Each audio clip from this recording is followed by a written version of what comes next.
E se a evolução humana não for aquela marcha lenta e majestosa de progresso que a gente costuma ver nos livros, mas sim um mistério biológico violento, caótico e de alto risco? Pensa bem, houve um momento exato na história em que uma única linhagem tomou um rumo completamente diferente de todos os outros primatas. Essa é uma jornada épica de sobrevivência, um quebra-cabeça genético onde as apostas eram literalmente a vida ou a extinção total. Boas-vindas a esta nossa exploração, onde vamos destrinchar as evidências para entender o exato momento em que a nossa história de fato começou. Bom, vamos direto ao ponto aqui na seção 1, o fim da selva, um ultimato geográfico. Porque, né, toda grande história precisa de um evento que vira o jogo de cabeça para baixo. Para os antigos primatas, o próprio planeta impôs um ultimato geográfico brutal. Não tinha meio termo, ou a adaptação era radical, ou era o fim da linha. Abandonar a segurança lá no alto das árvores era um risco gigantesco de sobrevivência. Afinal, o solo estava cheio de predadores rápidos e letais. Então, por que descer? A resposta está exatamente nas pressões ambientais caóticas que exigiram esse salto no escuro. Um salto que, no fim das contas, moldou todo o nosso futuro. Imagina o cenário. De um lado, a gente tem a copa densa, exuberante e super segura da selva do período Mioceno. Um ambiente farto e tridimensional. Do outro, a terrível realidade batendo à porta. A savana aberta, seca, invasiva e sem a menor compaixão. E olha, essa transição não teve nada de pacífica, viu? Foi um verdadeiro ultimato de vida ou morte forçado aos primeiros hominídeos. A floresta estava encolhendo, e aquele porto seguro simplesmente começou a desaparecer muito rápido. O que nos leva à seção 2, o mistério do salto genético, a falha cromossômica. Para sobreviver a essa savana intimidadora, a biologia precisou tomar uma medida extrema.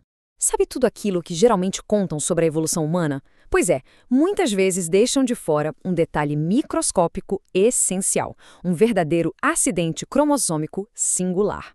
A gente está falando de uma falha caótica no DNA que simplesmente redesenhou toda a estrutura esquelética da pelvis. Não foi um processo gradativo, bonitinho e planejado. Foi um capricho genético radical, um bug no sistema, que separou para sempre os ancestrais humanos das antigas linhagens de chimpanzés e tornou a vida no solo possível. Agora, o mais fascinante aqui é analisar o passo a passo dessa mudança biomecânica, que foi muito drástica. Tudo começou com uma caminhada estável em 4 patas, apoiada nos nós dos dedos, tipo o que os chimpanzés fazem até hoje. Mas aí ocorreu o rearranjo invisível da mutação pélvica. O resultado no começo? Um movimento ereto que era incrivelmente instável. Ninguém saiu correndo maratonas logo de cara. Foi só um cambalhalhar desajeitado e muito, mas muito arriscado. E é por isso que entramos na seção 3, o risco do movimento bípede, da vulnerabilidade ao poder. Aquele cambalear inicial gerou uma fase de vulnerabilidade extrema. O bipedalismo, antes de ser um grande trunfo, foi um risco colossal de sobrevivência. Pensa bem, era movimento mais lento, deixava os órgãos vitais super expostos a ataques diretos e tornava a escalada rápida para as árvores muito mais difícil. A espécie precisou sobreviver tempo suficiente para que esse andar ereto e precário compensasse e se transformasse, gradualmente, na verdadeira superpotência evolutiva que permitiu dominar as extensões abertas da savana. E quando essa postura ereta finalmente se estabilizou, as vantagens começaram a se acumular. Mãos totalmente livres. Isso permitiu carregar alimentos por longas distâncias e abriu caminho para o uso de ferramentas primitivas. Mas a verdadeira arma secreta foi a regulação térmica. Ficar de pé reduziu a exposição do corpo ao sol escaldante do meio-dia em até 60%, sem contar que dava mais superfície de contato para pegar a brisa refrescante da savana.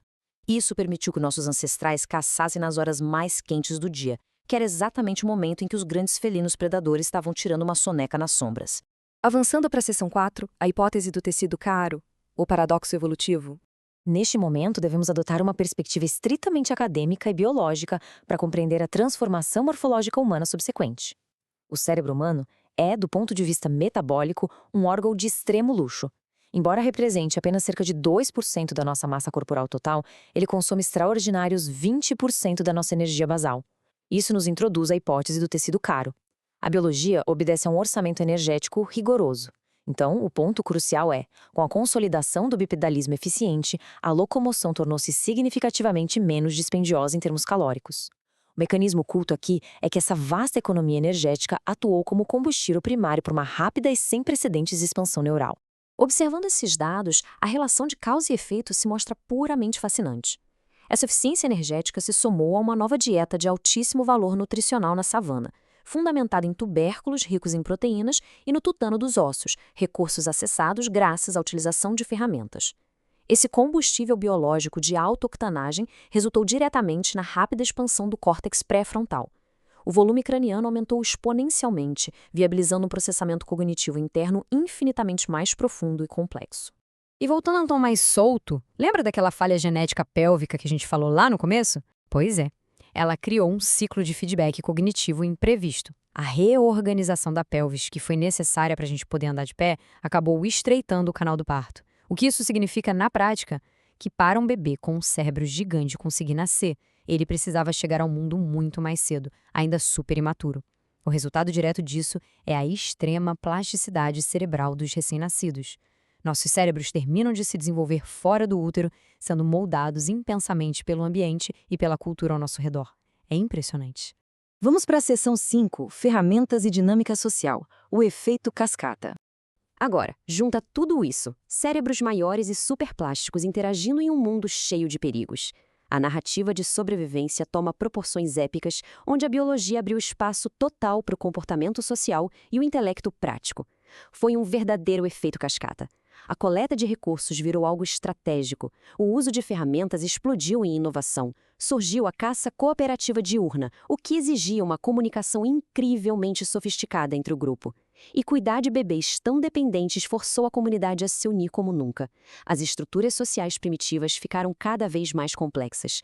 Ali, a sociedade moderna estava nascendo. O que nos traz a nossa última etapa? A seção 6, o renascimento cognitivo final, traçando o legado. Isso ilustra de forma brilhante como conectar esse mistério de milhões de anos com o nosso presente revela a fragilidade do nosso percurso. Quando a gente pega o DNA humano moderno e compara com os dados mais recentes de sequenciamento genômico de 2026 das linhagens de hominídeos extintos, a resposta bate na nossa cara. Linhagens e parentes que não herdaram aquela exata combinação de mutações ou que não conseguiram lidar com os desafios absurdos da savana simplesmente desapareceram. A sobrevivência trilhou um caminho genético incrivelmente estreito e específico para estarmos aqui hoje. Dá uma olhada nessa linha do tempo. É uma trajetória impressionante que coloca a nossa existência em perspectiva. A gente sai de uma anomalia genética precária e invisível na pelvis há milhões de anos, passa por um boom cognitivo na savana movido a ferramentas e tutano de osso, até chegar ao ano de 2026, onde esse mesmíssimo cérebro hiperdesenvolvido está construindo tecnologias avançadas e planejando voos espaciais para outros planetas. É, com certeza, uma jornada épica e altamente improvável. E para encerrar esta nossa análise, deixo uma reflexão profunda para a gente pensar. E se toda a civilização humana, a nossa consciência, as maravilhas da tecnologia e até mesmo o futuro interplanetário dependerem, única e exclusivamente, de uma minúscula e caótica falha no DNA que aconteceu por puro acidente biológico há milhões de anos? É uma escala épica de acaso natural que mostra perfeitamente o quão frágil e, ao mesmo tempo, incrivelmente extraordinária é a grande história das nossas origens. O que vocês acham de tudo isso?